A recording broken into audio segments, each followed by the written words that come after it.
जय माँ दुर्गा। आज गुप्त नवरात्रि का सबसे रहस्यमय दिन 7वां दिन है। माँ धूमावती एवं माँ कालरात्रि की पावन व्रत कथा। गुप्त नवरात्रि के पावन अवसर पर आप सभी साधकों और श्रद्धालुओं का हार्दिक स्वागत है। माघ मास की गुप्त नवरात्रि का आज 7वां दिवस है। इस पावन तिथि पर 10 महाविदाओं में से 7वीं महाविदा माँ धूमावती की विशेष पूजा उपासना की जाती है। यह दिन तंत्र, साधना और रहस्य से परिपूर्ण माना गया है। क्या आप जानते हैं कि एक दिव्य लीला में स्वयं माता पार्वती ने भगवान शिव को निगल लिया था और उसी रहस्यमय क्षण से एक अत्यंत गूढ़ देवी स्वरूप का प्राकट्य हुआ। वही स्वरूप आगे चलकर माँ धूमावती के नाम से जाना गया।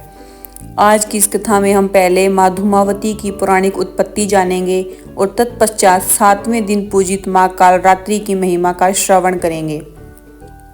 माँ धूमावती की पौराणिक कथा। पर्णतोषिणी तंत्र के अनुसार एक समय माता पार्वती भगवान शिव के साथ कैलाश पर्वत पर विराजमान थी। उस समय देवी को लीला भाव से तीव्र भूख का अनुभव हुआ। उन्होंने भगवान शिव से भोजन की याचना की। महादेव ने माता से थोड़ी प्रतीक्षा करने को कहा, किंतु समय बीतता गया और देवी की व्याकुलता बढ़ती चली गई। जब बार बार निवेदन करने पर भी भोजन की व्यवस्था नहीं हुई, तब माता पार्वती ने अपनी दिव्य लीला से भगवान शिव को ही निगल लिया। शिव के कंठ में स्थित विष के प्रभाव से माता का स्वरूप धुएं से आच्छादित हो गया। उनका तेज धूमिल हो गया और संपूर्ण शरीर धुएं से भर गया। तब भगवान शिव ने अपनी माया से कहा, हे देवी, तुम्हारा शरीर धुएं से व्याप्त हो गया है, इस कारण तुम धूमावती कहलाओगी। जिस क्षण तुमने मुझे निगला, उसी क्षण तुम विधवा स्वरूप में स्थित हो गई और इसी रूप में संसार तुम्हें जानेगा और पूजेगा। भगवान शिव के आग्रह पर माता ने उन्हें पुनः बाहर प्रकट किया। इस लीला के पश्चात माता धूमावती का स्वरूप विधवा देवी के रूप में स्थापित हुआ। स्वतंत्र तंत्र में एक दूसरी कथा का वर्णन मिलता है, जब माता सती ने दक्ष के यज्ञ में भगवान शिव के अपमान से व्यथित होकर योगाग्नि में स्वयं को समर्पित कर दिया। तब उस यज्ञ की अग्नि से उठने वाले धुएं से माँ धूमावती का प्राकट्य हुआ। कुछ ग्रंथों में यह भी वर्णित है कि माँ धूमावती ने प्रतिज्ञा ली थी कि वे केवल उसी से विवाह करेंगी जो उन्हें युद्ध में पराजित कर सके, किंतु कोई भी ऐसा समर्थ वर न मिला और वे अविवाहित रही। मान्यता है कि वे माता लक्ष्मी की ज्येष्ठ बहन हैं तथा उनमें अलक्ष्मी, ज्येष्ठा और निरृति के तत्व समाहित हैं। उनका संबंध भगवान विष्णु के वामन अवतार से भी जोड़ा जाता है। माँ धूमावती का स्वरूप और महिमा। माँ धूमावती को वृद्ध, विधवा और वैराग्यपूर्ण स्वरूप में दर्शाया गया है। वे श्वेत या धूसर वर्ण की दुर्बल काया वाली है। उनके केश बिखरे रहते हैं। वे आभूषण नहीं धारण करती और पुराने मैले वस्त्र पहनती है। उनके हाथ में सूप होता है और वे कौवे के चिन्ह वाले बिना घोड़े के रथ पर विराजमान रहती है।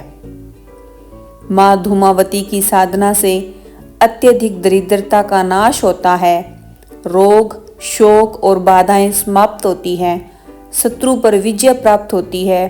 केतु ग्रह की अशुभ बाधाओं से मुक्ति मिलती है। वे अग्निकोण दक्षिण पूर्व दिशा की अधिष्ठात्री देवी मानी जाती है। उनकी जयंती ज्येष्ठ मास के शुक्ल पक्ष की अष्टमी को आती है। पर्णतोषिणी तंत्र, स्वतंत्र तंत्र और दुर्गा सप्तशती जैसे ग्रंथों में उनकी महिमा का विस्तृत वर्णन मिलता है। माँ कालरात्रि की पौराणिक कथा। अब आइए गुप्त नवरात्रि के 7वें दिन पूजित माँ कालरात्रि की कथा का श्रवण करें।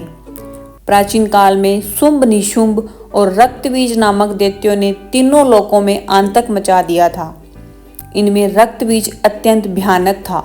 उसे ये वरदान प्राप्त था कि युद्ध में उसके शरीर से गिरने वाली प्रत्येक रक्त बूंद से उसके समान ही एक नया दानव उत्पन्न हो जाता था। इस कारण कोई भी देवता या योद्धा उसे पराजित नहीं कर सका। देवगण पराजित होकर माता पार्वती की शरण में पहुंचे और रक्षा की प्रार्थना की। देवताओं का दुख सुनकर माता पार्वती ने भयंकर रूप धारण किया। आद्य शक्ति दुर्गा ने रक्त बीज से युद्ध आरंभ किया, किंतु समस्या वही थी, रक्त की बूंदें।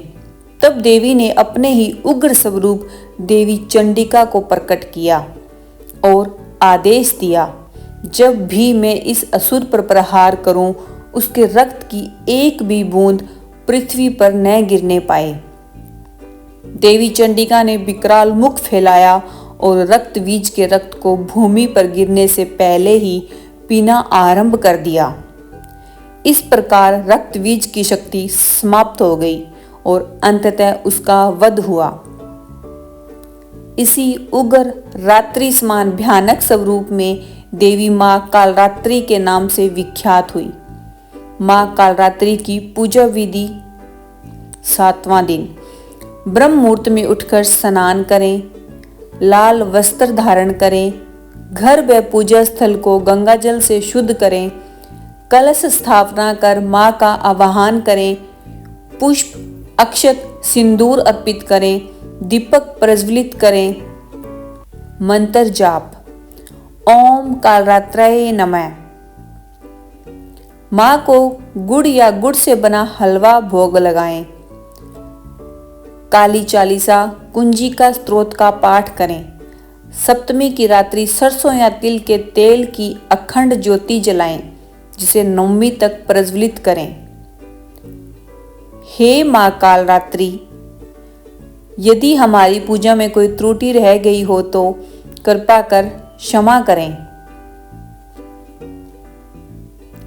हम पर सदैव अपनी कृपा बनाए रखें। हमें भगवान श्री कृष्ण की शुद्ध भक्ति प्रदान करें और जीवन के सभी बंधनों से मुक्त करें। आज की कथा यहीं समाप्त होती है। कल हम गुप्त नवरात्रि के 8वें दिन की कथा लेकर पुनः उपस्थित होंगे।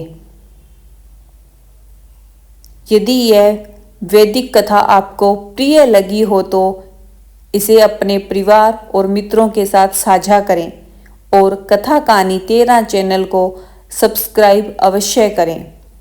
जय मां धूमावती, जय मां कालरात्रि, जय महाकाली।